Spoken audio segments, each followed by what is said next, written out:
ఆర్యవైశ్యుల ఆరాధ్య దైవమైన శ్రీ వాసవి మాత ఆలయంలో ప్రతి సంవత్సరంలాగే ఈ సంవత్సరం కూడా దసరా ఉత్సవాలు వైభవంగా జరుగుతున్నాయి. ఈ నవరాత్రులను పురస్కరించుకొని ఈరోజు శ్రీరాముని అవతారంలో శ్రీ వాసవాంబ కనువిందు చేసింది. సోమందెపల్లిలోని శ్రీ కన్యకా పరమేశ్వరి ఆలయంలో 4వ రోజు అమ్మవారిని శ్రీరాముడిగా అలంకరించారు ఆలయ కమిటీ సభ్యులు. రాముడి రూపంలో ఉన్న అమ్మవారిని పలువురు భక్తులు దర్శించుకున్నారు. ఈ సందర్భంగా ఆలయ కమిటీ సభ్యులు మాట్లాడుతూ ప్రతి సంవత్సరంలాగే ఈ సంవత్సరం కూడా అమ్మవారి ఉత్సవాలను వైభవంగా జరుపుతున్నామన్నారు. ఈ కార్యక్రమాల్లో భాగంగా ప్రతిరోజు ఒక అలంకారంతో అమ్మవారిని దర్శించుకోవచ్చని తెలియజేశారు. అలాగే విజయదశమి రోజున గురువారం సాయంత్రం నగరోత్సవం జరుగుతుందని ఆలయ కమిటీ సభ్యులు తెలిపారు. ఈ నగరోత్సవంలో శ్రీ వాసవి మహిళా మండలి సభ్యులు ప్రత్యేక ఆకర్షణ కానున్నారన్నారు. ఈసారి నగరోత్సవం అత్యంత వైభవంగా జరుపుతున్నామని భక్తులందరూ వీక్షించి అమ్మవారిని దర్శించి అమ్మవారి కృపకు పాత్రులు కావాల్సిందిగా ఆలయ కమిటీ కోరుకున్నారు.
జై వాసవాంబ.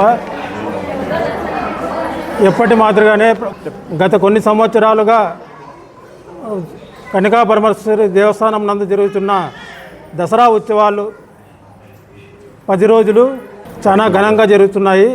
ఈసారి దసరా 11 రోజులు, మొదటి రోజు గాయత్రి అలంకారము, రెండో రోజు అన్నపూర్ణేశ్వరి అలంకారము, మూడో రోజు శ్రీ సత్యనారాయణ స్వామి అలంకారము, నాలుగో రోజు రామావతారము, ఐదో రోజు జోగులాంబదేవి అలంకారము, ఆరవ రోజు శ్రీ వెంకటేశ్వర స్వామి అలంకారము, ఏడవ రోజు నరసింహస్వామి అలంకారము, ఎనిమిదవ రోజు సరస్వతీదేవి అలంకారము, 9వ రోజు దుర్గాదేవి అలంకారము, 10వ రోజు మహాలక్ష్మి అలంకారము, 11వ రోజు వెండి కవచము అలంకరణ జరుగుతోంది. ఎప్పుడుగా విశేషంగా భక్తాదులు మా గుడికి వచ్చి తీర్థ ప్రసాదాలు స్వీకరించి మమ్మల్ని ఉత్సాహపరుస్తున్నారు. వాళ్ళందరికీ మాకు ధన్యవాదాలు. దసరా పండుగ రోజు పురవీధుల గుండా అమ్మవారి ఊరేగింపు జరుగుతుంది. అందరూ రావాల్సిందిగా కోరుతున్నాము. సాయంత్రము వాసవి కన్యకా పరమేశ్వరి అమ్మవారి ఊరేగింపు దసరా పండుగ రోజు అమ్మవారి ఊరేగింపు గ్రామ పురవీధుల్లో జరుగుపడుతున్నాము. ప్రజలందరూ రావాల్సిందిగా కోరుచున్నాము. ఈ కార్యక్రమాన్ని విజయవంతం చేయవలసిందిగా కోరుచున్నాము. జై వాసవాంబ. ఆలయ నిర్మాణం అయినటి రోజు నుంచి ప్రతి సంవత్సరము దసరా శరన్నవరాత్రి ఉత్సవాలు మహావైభవంగా ఆరవైశ్యుల సంఘం వారిచే జరపబడుతున్న ఈ సోమందపల్లి గ్రామంలో అట్లే ఈ సంవత్సరం కూడా విజయదశమి 11వ రోజు వచ్చింది. ఈ 11 రోజులు కూడా ప్రతి సంవత్సరం జరిపినట్లే పూజా కైంకర్యాలన్నీ నిర్వహిస్తున్నారు. విశేషంగా ఒక్కొక్క రోజు ఒక్కొక్క రూపంగా అమ్మవారు భక్తాదులందరికీ దర్శనమిస్తున్నారు. విశేషంగా ఏమంటే మామూలుగా విజయదశమి రోజు అమ్మవారు 9 రోజులు అలంకరణ జరుపుకొని పురవీధుల్లో ఊరేగింపుగా వెళతారు. ఈ సోమందేపల్లి గ్రామంలో గురువారం రోజు సంత అనే కార్యక్రమం ఉంటుంది కాబట్టి విజయదశమి రోజు జరిగేదానికి ఇబ్బందిగా ఉండిన దానివల్ల శుక్రవారం అని మేము అనుకున్నాము. కానీ ప్రభుత్వం వారు గురువారం జరగాల్సిన సంతను ఒకరోజు ముందుగా నిర్ణయించినందువలన ఈసారి ఊరేగింపు ప్రతి ఏటా మాదిరినే గురువారం రోజే విజయదశమి రోజే నిర్వహించడానికి కార్యవర్గ సభ్యులందరూ నిర్ణయించినారు. కావున భక్తాదులందరూ సహకరించి అమ్మవారి ఊరేగింపులో పాల్గొని మన శరన్నవరాత్రి ఉత్సవాలను జయప్రదం చేయవలసిగా మనవి చేసుకుంటున్నాను.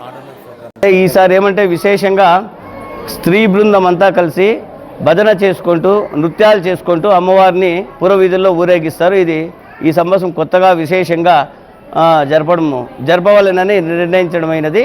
కావున మహిళా మండలి ద్వారా ఈ కార్యక్రమం అంతా జరుగుతుంది.